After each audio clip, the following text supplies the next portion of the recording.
As rendering technology continues to advance, graphics in video games can be more realistic than ever. We have lighting systems that can in real time create perfect reproductions of any physical environment at any time of day. A CG sequence of a celebrity performance can, to the casual glance, be indistinguishable from one being filmed in real life, although it might give you the creeps. AAA video games are displaying unprecedented levels of visual fidelity, and it is fucking killing them. Because it's not just possible for AAA video games to have ultra-realistic graphics, it's expected. Reviewers and players alike balk at any AAA release that looks even slightly outdated because it's what decades of marketing and flashy trailers has trained them to expect. And realism is inextricably linked to the advancement of technology. The first thing that always comes out to demonstrate the power of a new graphics card is a tech demo showing all the new realistic facial expressions characters can make, which is all very well for high-level visual design specialists and those horrible fucking ghouls at Lucasfilm when they want to cast another dead actor in Star Wars, but the continuing obligation that mainstream video games employ the most powerful rendering tech currently commercially available is something that desperately needs reassessment. Do super high fidelity graphics make video games better? Fuck no! Whatever is gained from improving immersion and spectacle surely has to be offset by the astronomical expense it adds to a game's production, to say nothing of the additional man-hours of labour required for Ultra HD texturing, face and body capture animation, and modelling every last detail in every medicine cabinet, right down to the ridges on the side of the NyQuil bottles. Additional work that means fewer and fewer AAA games come out each year, and a 2 to 3 year dev time is now the standard, rather than the cause for mockery it would have been 20 years ago. Additional expense that makes it inaccessible to all but those connected to a small handful of huge monolithic publishers, with money to piss away in geological quantities. But even if there are fewer AAA games or people in a position to make them, at least it improves the quality of what games we do get, right?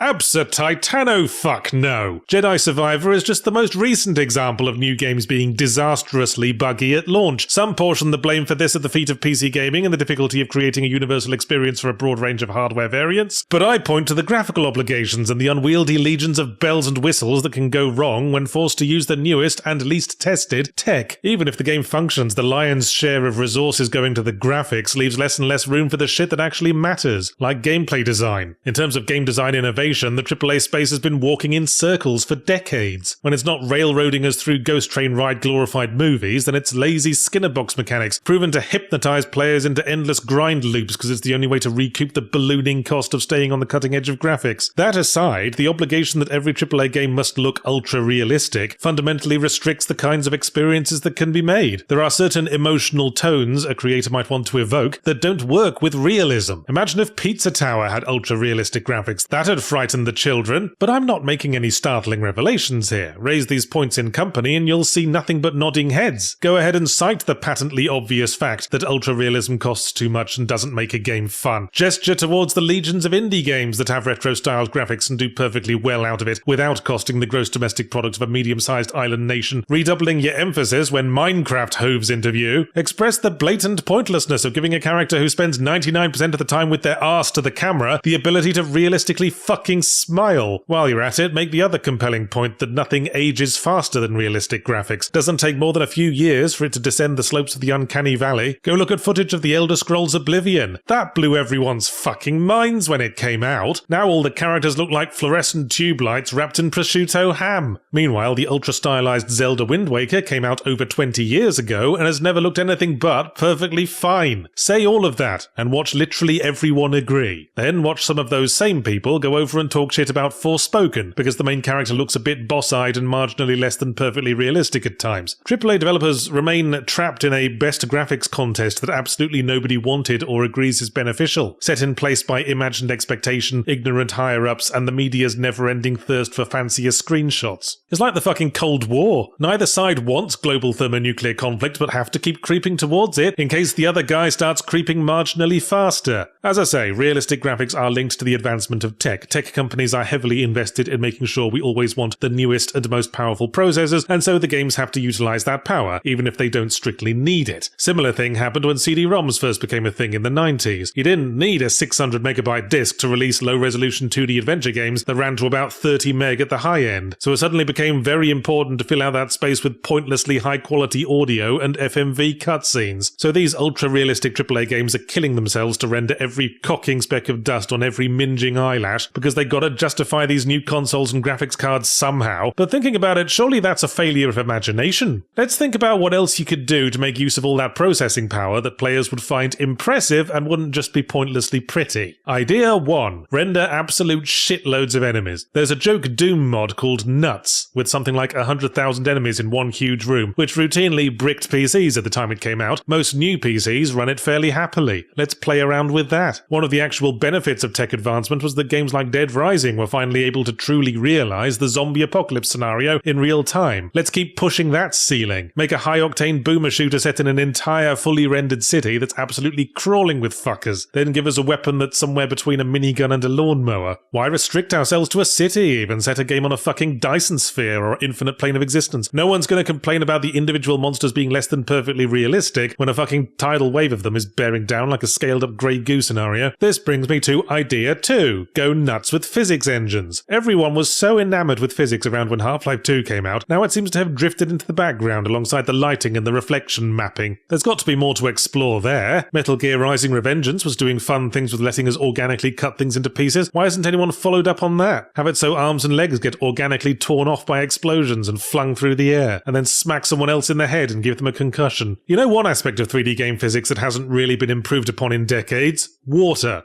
Oh sure, you can make water look good, like in Sea of Thieves, but it still doesn't act like water. How about some kind of full particulate system, akin to what 2D games like Where's My Water have, but fully 3D with swimming mechanics? So if the player's faced with, say, a flooded room, they have the option of trying to swim through it, or they could spend 8 hours gradually bailing it out with a coffee cup they found. Idea 3. Make a post-dad game like Power Wash Simulator or Hard Space Shipbreaker, something with a nice zone-out workaday loop that pairs nicely with a podcast or audiobook for a lazy Sunday afternoon, and then make an actual audiobook for it. Hire a talented podcast crew to make a stupid amount of content, like 50 hours of amusing conversation. Then add it to the game as an in-universe radio station that most players will think just never runs out of new material somehow. That'd impress people. It might seem pointlessly extravagant, but at least it's easy to implement, and no more a waste of money than modelling horse testicles, or needing PTSD therapy after working on the gore effects in Mortal Kombat, or any of the other things that AAA realistic graphics merchants already deal with, or indeed stuffing all the money up their bumholes and then hurling themselves down a lighthouse staircase so that they fart out clouds of banknotes with every bone-crunching impact. That's idea 4.